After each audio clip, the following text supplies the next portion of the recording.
Dave, I know when I put these away, I keep them all nice, so this must have been you putting them away. Yep, my bad. Alright, let's get these undone and get that battery box off and get these guys hooked up. Alright, got set one on there. We're gonna hook both of them up, both batteries. Diesel, baby, you got 2 batteries. Yep. Let's get these second set hooked up and get her charged up.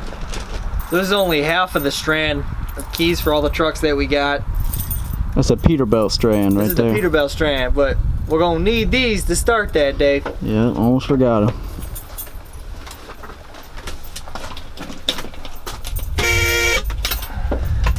Fire in the hole. Just kidding. About as dead as a doornail. Dave, you hear that? What? Sounds like a fighter jet coming into land. I don't hear a runway or anything around. Oh no, it's just a power stroke exhaust.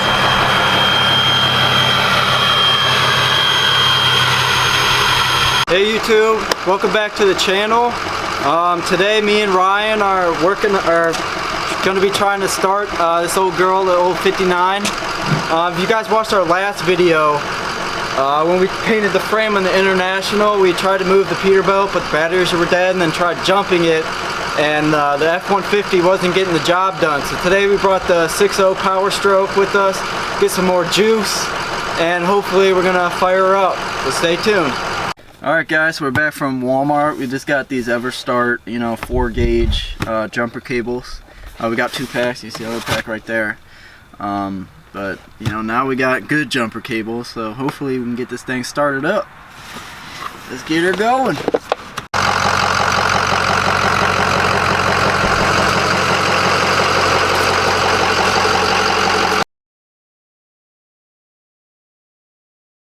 Guys, so we decided to come up here and get these oily parts off our Detroit, the 60 series for the truck that we haven't introduced yet. That's the 94 Pete that we got in the garage getting the motor rebuilt. So instead of spraying these in the garage and getting everything just disgusting with old oil and crap, this truck is pissing oil everywhere. We just brought them up to the car wash, soaked them down with degreaser, and we're gonna pull them out of here and just shoot them down with a pressure washer. So let's get them out of here and get this, I think it's like 350 or something, which is much better than throwing oil all over the shop or even doing it outside. So let's get these out of here and get them cleaned up.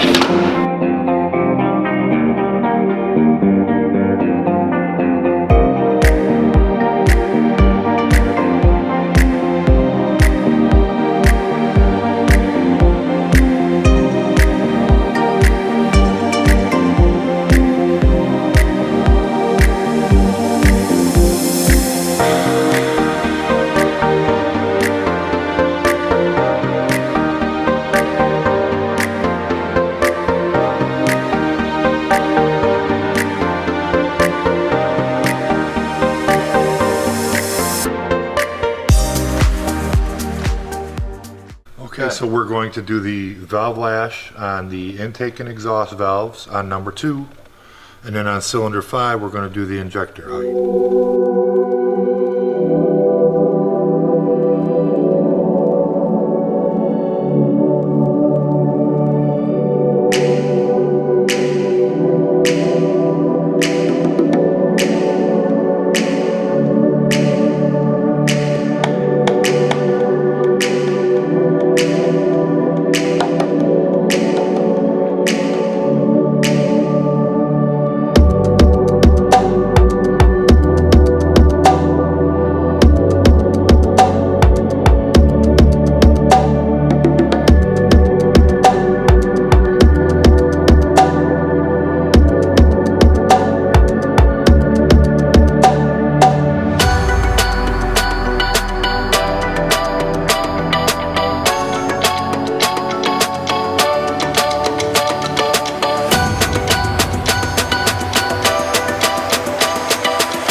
Going to set the lash on the exhaust and intake valves on number 3. We're going to set the injector height on number 4. That's tight, man. This is loosened, right? We'll let Papa do it. Let Pops do it. Alright. So you're going to back that off a hair. Well, what we're looking for is drag here.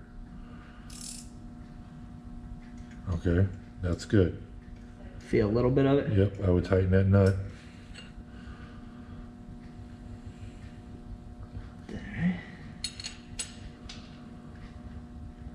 Ready? Yep. That's perfect.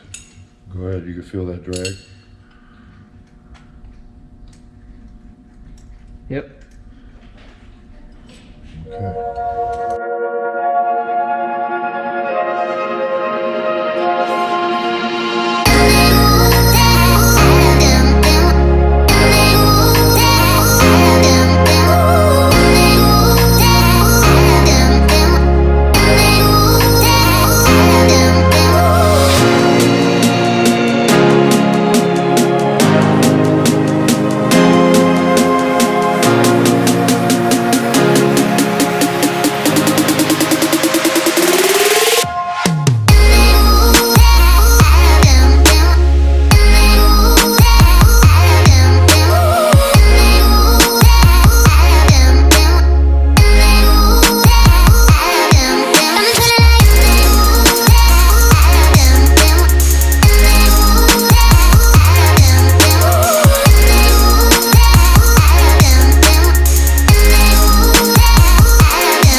Okay, next step, we're going to clean this harness up and inspect it. This is the injector harness, and for your Jake brakes.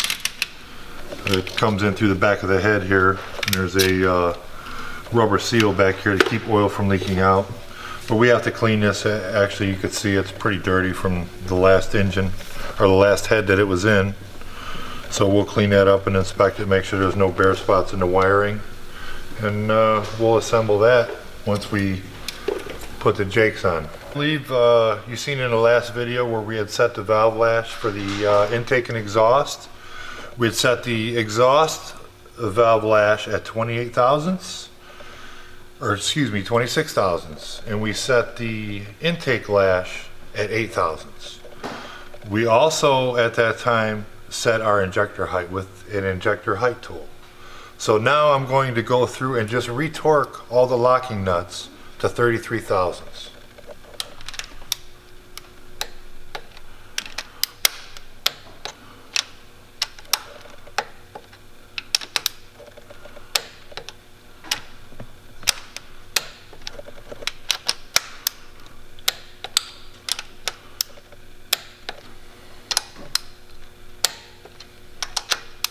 We had previously set the lash at 31 thousandths, and the book recommends that you set it between 30 and 35 thousandths. So we chose 33 to be our number.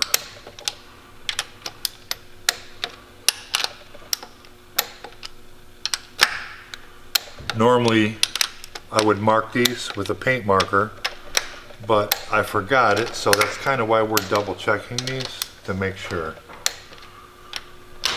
Don't want to leave one of these not torqued because it could come loose and it just wouldn't be good. It would be catastrophic. Where do you want this? Did we ever figure out what was the reason behind the catastrophic engine failure from the get-go? Yes, I believe it was an issue with the Jake brake came apart for the number 1 and number 2 cylinder. Okay, there we have it. They're all torqued to 33 foot-pounds. What's the next step here? We're calling it a day.